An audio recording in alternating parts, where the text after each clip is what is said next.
Yes, আবারও আর্জেন্টিনার জয়। দেখেন এই জয়টা আমি আর্জেন্টিনাকে বলবো না, এই জয়টা বলবো মেসির।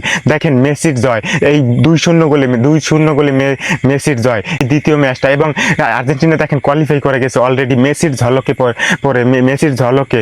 দেখেন 2 ম্যাচে 5 গোল, খুবই দুর্দান্ত আউটস্ট্যান্ডিং। আমি মেসিকে মেসি বলতে চাই না, রোবট বলতে চাই আমি মেসিকে। দেখেন রোবট ছাড়াই এই কাজ মেসিকে দিয়ে আমার মনে হয়, মানুষ নামের কোনো মানুষকে দিয়ে আমার মনে হয় না। দেখেন কি সেই অসাধারণ, সেই রকমই সে পারফরমেন্স করেছে। দেখেন আউটস্ট্যান্ডিং পারফরমেন্স করেছে।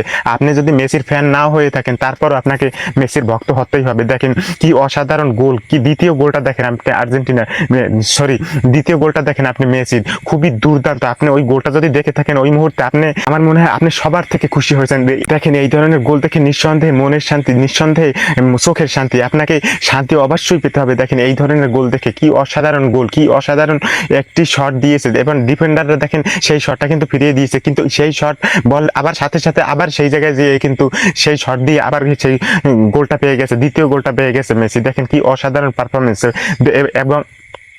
এবং তার অলরেডি দেখেন 5টি গোল হয়ে গেছে 2 ম্যাচে। দেখেন 2 ম্যাচে তার 5টি গোল অলরেডি হয়ে গেছে। দেখেন গোল্ডেন বুট তার জন্যই হয়তোবা অপেক্ষা করছে। দেখেন এই ধরনের পারফরমেন্স এই বয়সে এসেও এটা আনবিলিভেবল নিঃসন্দেহে। দেখেন 2 ম্যাচে 5টি গোল, প্রথম ম্যাচে 3টি গোল, এবং এই ম্যাচেও 2টি গোল, এবং এই ম্যাচে 3টি গোল হতে পারতো। দেখেন এই ম্যাচে কিন্তু ফার্স্ট টাইমে কিন্তু একটা প্ল্যান্টিক পেয়েছিল, এবং সেই প্ল্যান্টিকটা আমার মনে হয় দুর্ভাগ্যজনকভাবে মিস করে ফেলছে। আমি কখনোই প্ল্যান্টিক মিস করতে দেখি না মেসিকে।